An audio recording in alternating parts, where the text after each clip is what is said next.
माफियांच्या रूपानं सरकारचा राजश्रय असलेली गुंडा प्रवृत्तीची लोक त्याला सरकार कसं पाठीशी घालते आहे हे मुख्यमंत्र्यांच्या उत्तरात आपल्याला पाहायला मिळालं। मी म्हणालो काल पण की एक निष्णात वकील जसं असतो त्याचा क्लायंट त्याला वाचवण्यासाठी वकिलाचा जो प्रयत्न कोर्टामध्ये चालतो तशा पद्धतीचं उत्तर आपल्या मंत्रिमंडळात असलेल्या एका मंत्र्याला वाचवण्यासाठी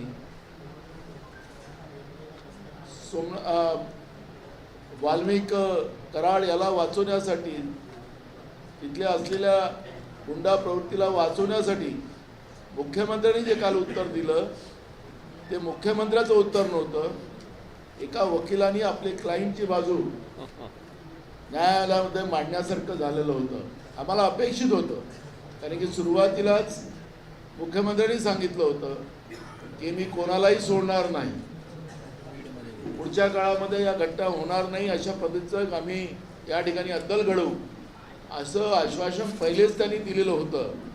पण कालच्या उत्तरामध्ये आपले सहकारी जे त्यांचे दल आहेत त्या दलांना ते घाबरतात का आणि त्यांच्या मंत्र्यांवर कारवाई झाली तर आपलं सरकार पडते का ही भीती मुख्यमंत्र्यांच्या मनात आहे का हा प्रश्न या ठिकाणी निर्माण झालेला आहे। आणि म्हणून त्यांनी काल त्यांच्या पक्षाचे आमदार सुद्धा त्या बीडच्या घटनेमध्ये सगळे वस्तुस्थिती सांगत होते। आज तर एका आमदारांनी पुन्हा अजून एक घोटाळा त्या मंत्र्यांचा आणला की पीक विमा योजनेमध्ये सुद्धा एक आता त्याचंही मोठं रॅकेट महाराष्ट्रामध्ये तत्कालीन त्या काळात ते कृषी मंत्र्यांनी केलेला आहे असं त्या पद्धतीचा आरोप त्यांच्याच पक्षाचे आमदार धस त्यांनी त्या आज विधानसभेत मांडलेला आहे। हे सांगायचं तात्पर्य असं आहे की मुख्यमंत्री कशासाठी घाबरतात, आपली खुर्ची वाचवण्यासाठी। शेतकऱ्याला एक वेगळ्या पद्धतीनं लुटणारे मंत्री ठेवायचे। या मंत्रिमंडळामध्ये 65% मंत्री दागी मंत्री आहेत, 65% मंत्री दागी आहेत। तुम्ही शोधा त्यांचं सगळं चार्ट काढा, मग महाराष्ट्रामध्ये मंत्रिमंडळातच दागी मंत्री असतील तर महाराष्ट्राच्या जनतेला काय न्याय मिळणार हा प्रश्न या ठिकाणी निर्माण झालेला आहे।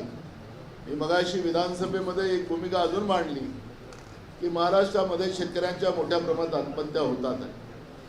ज्यावेळेस महाविकास आघाडीचं सरकार होतं आणि राज्याचे मुख्यमंत्री उद्धव ठाकरे साहेब होते, याच अधिवेशनात पहिल्याच अधिवेशनामध्ये शेतकऱ्यांचं सरसकट कर्ज माफ करायची घोषणा त्यांनी केली आणि मार्चपर्यंत सगळ्या शेतकऱ्यांचं कर्ज माफ करण्याचं काम उद्धव ठाकरे साहेबांच्या सरकारमध्ये झालेलं होतं।